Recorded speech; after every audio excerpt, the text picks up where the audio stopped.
നമുക്കിന്നൊരു കൂന്തൽ റോസ്റ്റ് ഉണ്ടാക്കിയാലോ? അതിനാവശ്യമായിട്ടുള്ള സാധനങ്ങൾ: സവാള, വെളുത്തുള്ളി, ഇഞ്ചി, കുഞ്ഞുള്ളി, പച്ചമുളക്, തക്കാളി, കറിവേപ്പില.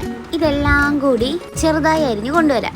ശേഷം നമ്മുടെ മെയിൻ താരം കൂന്തൽ കഴുകി വൃത്തിയാക്കിയതാണ്. ഇനി ഒരു ചട്ടിയിലോട്ട് വെളിച്ചെണ്ണ ഒഴിച്ച് കടുകിട്ട് പൊട്ടിച്ച ശേഷം ഉലുവ, ബിഗ് ജീരകം, അതായത് നമ്മുടെ പെരുംജീരകം എല്ലാം ഇട്ട് പൊട്ടി വന്ന ശേഷം പച്ചമുളക്, വെള്ളുള്ളി, ചെറുള്ളി, ഇഞ്ചി, വെളുത്തുള്ളി പേസ്റ്റ്, കുറച്ച് ഉപ്പും കൂടെ ഇട്ട് നല്ലപോലെ ഇളക്കാം. പിന്നെ കുറച്ച് കരിവേപ്പിലയും കൂടി എല്ലാം കൂടി മിക്സായ ശേഷം കട്ട് ചെയ്ത് വലിയ തക്കാളി ഇട്ട് കൊടുക്കുക. ഇനി തക്കാളി വേവാനുള്ള കാത്തിരിപ്പ്.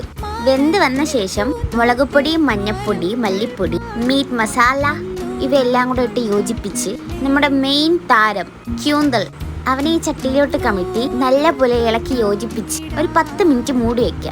അതിലെ വെള്ളം വറ്റി വരുന്നവരെ. ഇനി അതിലോട്ട് കുറച്ച് വേപ്പിലയും മല്ലിച്ചെപ്പും കൂടെ ഇട്ടാൽ നമ്മുടെ കൂന്തൽ റോസ്റ്റ് ഇവിടെ റെഡി. അപ്പൊ ഇഷ്ടമായ ട്രൈ ചെയ്ത് നോക്കണേ. അപ്പൊ ഓക്കെ, ബൈ.